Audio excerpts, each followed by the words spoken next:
These bees are in my backyard in Berkeley, California. Until last year, I'd never kept bees before, but National Geographic asked me to photograph a story about them. And I decided to be able to take compelling images, I should start keeping bees myself. And as you may know, bees pollinate 1/3 of our food crops, and lately they've been having a really hard time. So as a photographer, I wanted to explore what this problem really looks like.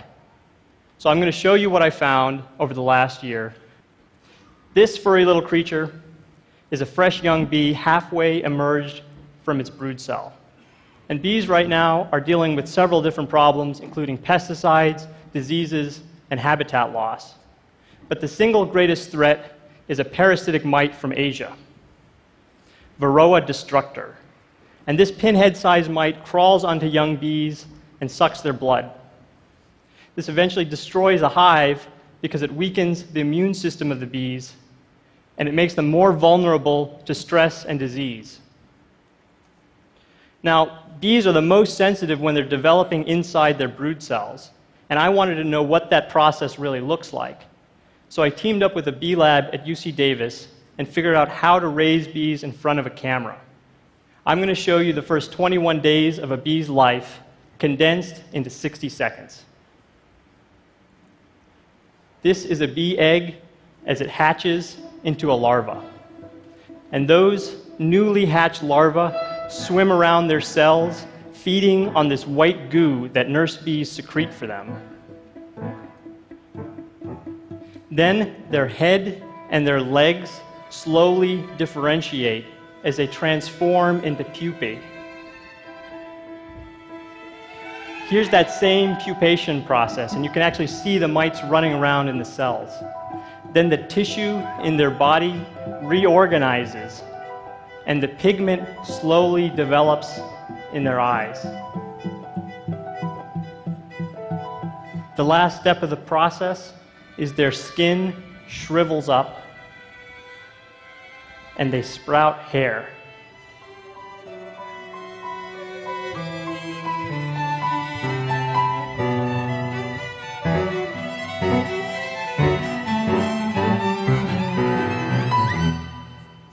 So,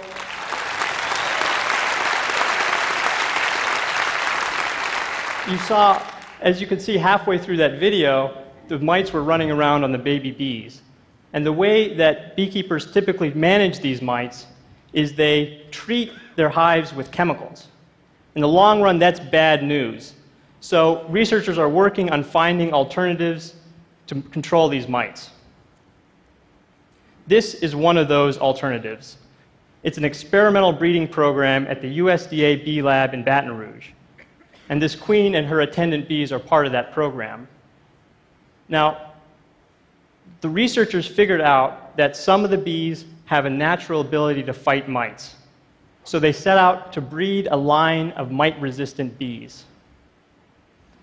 This is what it takes to breed bees in a lab. The virgin queen is sedated and then artificially inseminated using this precision instrument. Now, this procedure allows the researchers to control exactly which bees are being crossed. But there's a trade-off in having this much control. They succeeded in breeding mite-resistant bees, but in that process, those bees started to lose traits like their gentleness and their ability to store honey. So to overcome that problem, these researchers are now collaborating with commercial beekeepers. This is Brett A.D. opening one of his 72,000 beehives. He and his brother run the largest beekeeping operation in the world. And the USDA is integrating their mite-resistant bees into his operation with the hope that over time they'll be able to select the bees that are not only mite-resistant, but also retain all of these qualities that make them useful to us. And to say it like that makes it sound like we're manipulating and exploiting bees. And the truth is we've been doing that for thousands of years.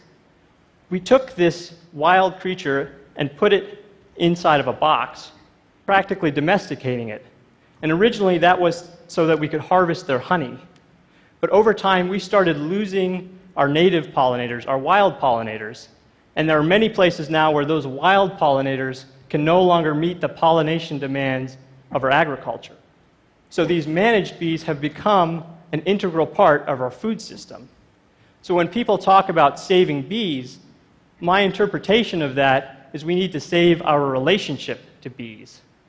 And in order to design new solutions, we have to understand the basic biology of bees and understand the effects of stressors that we sometimes cannot see. In other words, we have to understand bees up close. Thank you.